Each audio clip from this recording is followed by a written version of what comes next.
Welcome to Wrap It Up. My name is Engonga, and I'm super excited to be back. We are not only back, but we are bigger, we are better, and we are here to give you what you want. This is the channel that gives news and current affairs a twist. We tell you these stories in a light-hearted and conversational manner that enables you to give us your views, your opinions, and thoughts on all the stories told. Now, before I proceed, if you have not subscribed to this channel, please hit the subscribe button. And while you're at it, click the notification bell to get all the updates as they come. And please share this episode as many times as you possibly can. I'm sure you would agree with me that the biggest story was of the 54-year-old economist, Mr. Engonga from Equatorial Guinea, whom it was found that he had recorded 400 explicit videos that were lying in his house. This after a thorough investigation was done, and the investigators found a couple of CDs containing these graphic videos. And among these videos were videos of him, with wives of prominent figures in the country. As I speak to you, he is arrested and currently in police custody. So many questions that I have regarding this case, and I hope that the journalists, the judges, the reporters that will be working on this case will do justice to it. I want to hear your opinions. Please, all the opinions that you have, the thoughts you have, the views you have on these stories as you hear them, please pin them in the comment section below. We'd love to hear from you as the team. The next story was of the Gauteng Department of Education suspending all the sales in school tech shops and nearby vendors. Why? Why are they doing that? I feel like they are targeting the wrong people. And mind you, they are suspending these activities, or rather these sales, because of the food poisoning that has been found in a number of schools, and a couple of children have been dying in certain parts of schools in Gauteng. May their souls rest in peace on that note. But they are targeting the wrong people. They are shooting in blanks, if you ask me. Food poisoning is not found. It's hardly found in school tuck shops. It's hardly found at the vendors. Food poisoning is found at Somalian tuck shops. They should be shutting down the Somalian tuck shops. They should be investigating the suppliers of these Somalian tuck shops. What are they doing? Suspending the tuck shops and the vendors from working. What if these tuck shop owners and these vendors, this is their means of bringing bread on the table? What's happening to their families? I just think that this decision needs to be reconsidered by the Department of Education. I'd see you, Shane.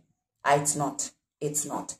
Let me hear what you think about this story. The next trending story was of the former national chairperson of the EFF, Advocate Dalimpofu, announcing his resignation from the EFF. Wasn't this a shocker? Guys, we are still trying to recover from the resignation of Floyd.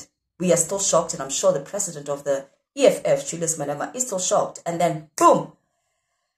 The national chairperson also resigns, going to the same party. It can't be an easy time for Julius Malema at all, But I love what he said in the EFF podcast when he said that he's not surprised at the resignation of the advocate, and also he appreciates his openness regarding his intentions and his moves, which is quite good.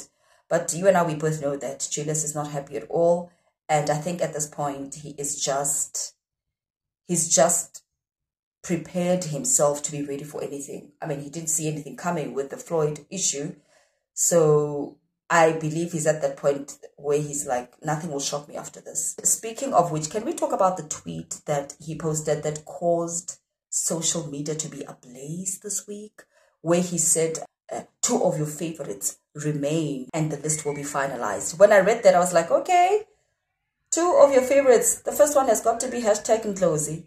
And did he trend or did he trend? A lot of people were unhappy with the tweet of Julius saying that, Ndlozi is a huge person. He has a PhD, for crying out loud. Why is he tolerating disrespect? Why is he always tolerating different dimensions of disrespect? Why can't he also resign from the EFF peacefully? So, other people were saying that politics is not what makes Ndlozi. He's way more than that. Other people were saying that Julius knows that he's a better leader than him. A lot of opinions, but all boiling down to the fact that Ndlozi should just resign because this is utter disrespect by the president of the EFF. Like I said, I think Julius is at the point where if he could just face all his executive members and say, who else of you wants to leave? You might as well as give me all those resignation letters. You know, that's just how I feel about this whole situation.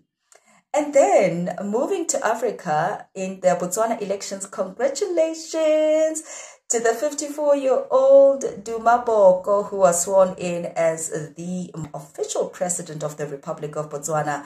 Can we also talk about his beautiful wife, who was kneeling down to show honor to him during the inauguration? Wasn't that heartwarming? If you ask me, that was beautiful. And mind you, this didn't start on that day for her to honor her husband like that. It's something she's been doing behind the scenes. So it was not a biggie for her to do it in front of all those people. She was leading by example. Kudos to her as the first lady to show how it's supposed to be done. I hope wives and aspiring wives were learning on how to honor their husbands. I really loved that. In my opinion, that was really, really beautiful. Moving abroad and still on elections, congratulations to Donald Trump, President Donald Trump, for winning the elections by 8 states. And Kamala Harris, who was going head to head with the president, she won by 3 states. I say she won because, I mean, she was contending on the most difficult platform ever. It's very rare where you find a lady, you know, contending for presidency. And I believe that we live in a time where women have and continue to prove that they can occupy spaces, they can dominate in male-dominated industries, and they can lead. And I believe that Kamala Harris has done such a great job, and she has inspired so many women and motivated so many women across the world that their dreams are valid. They can do it. They can succeed. Nothing is impossible. They are unstoppable. So congratulations to the president.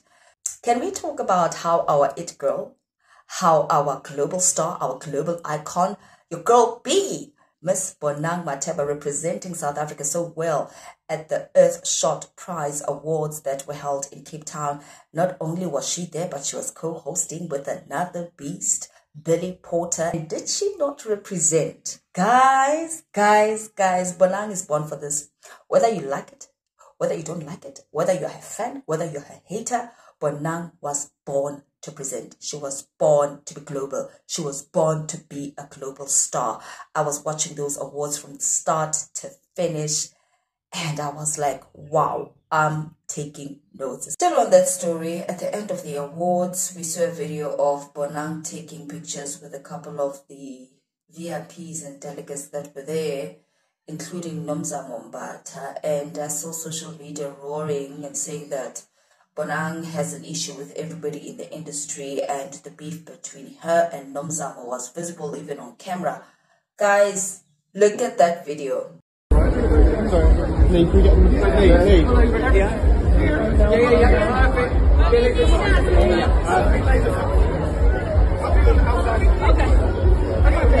you go. I'll wear those too. I know what's needed. I wear those too sometimes. Everyone towards me, please. Straight ahead. I didn't see anything wrong. I just saw people that were in the moment. Nomzamo was trying to focus on the cameraman. Bonang was just leaning in for affection, and Nomzamo was just not there. She was not even seeing that Bonang is behind her, and she took a position on the other side and kept things moving. Guys, why do we always have to find the bad in the most little things and trivial of things? No, guys. That's a wrap up of all the news stories that I had for you this week. I hope you enjoyed them, and I would like to know from you, what are your opinions on these different trending stories that you heard both locally and internationally? Also, I want you to add what you think was the biggest story for this particular week. I personally think it was of the 54-year-old economist, Mr. Engonga. The issue of the 400 explicit videos that he recorded still buffets my mind. So I will be back again next week with another dose of Wrap It Up, where I give you a wrap up of all the week's trending stories, both locally and internationally. In the meantime, make sure that you subscribe to this channel once again. You like this video and share it to as many people as possible. I'll be back again next week. God bless you. Bye-bye.